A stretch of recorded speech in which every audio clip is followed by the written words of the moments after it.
Iron skillets were very much a part of my childhood home. I have this keen memory of my dad making home fries, scrambled eggs, and then all kinds of mixtures which he would decide to do sometimes for our supper if my mom was a little late getting home.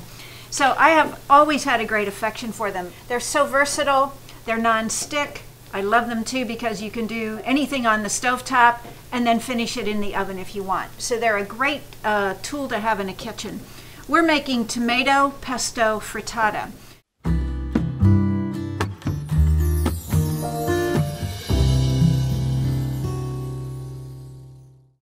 I've already sauteed about a 1/4 cup of fresh scallions in oil, and to it I'm going to add about 1.5 cups of chopped fresh tomatoes. I'm going to let them cook for just a little while to get rid of some of the raw flavor, but I also want to keep that fresh quality to them.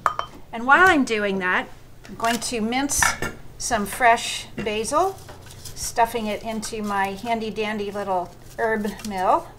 Give it a few good twists. You can almost never have too much fresh basil. A little bit of a stir here. I keep it on a fairly low heat because, as I said, I'm just trying to take a bit of the raw edge off the tomatoes, but not really have them cooking so that they don't taste fresh. And now we're going to mix the eggs.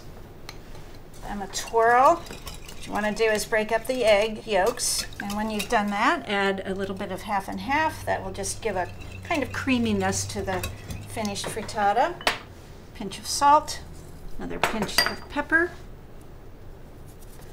and then about half of the basil that we've minced. Give this a good twirl. You want to mix the basil and the eggs together so that the basil isn't all clumped and in just one spot. And then we pour the eggs in on top. Spread it out, and once you begin to see it setting around the edges, we're going to pull it back and let the uncooked egg on top run down so that it has contact with the hot pan.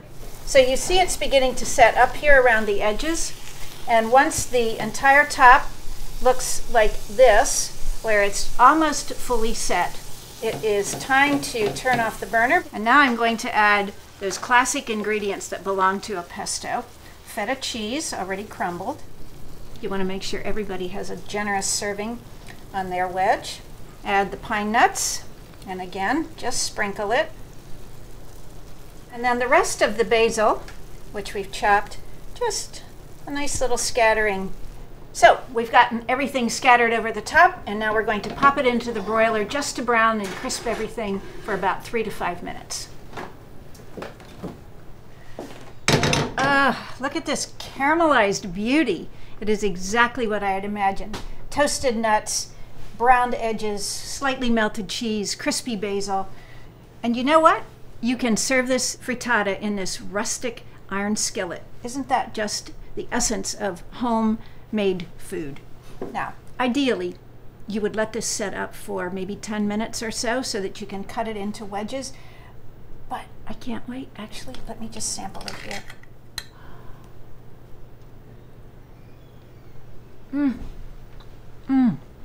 What I love about frittatas is that they are a great way to use up any vegetables that you might have in your refrigerator, anything that's producing well in your garden or that you found at the farmer's market that morning, and you can actually customize it to suit your situation or your preference. It is a delicious brunch, lunch, or dinner.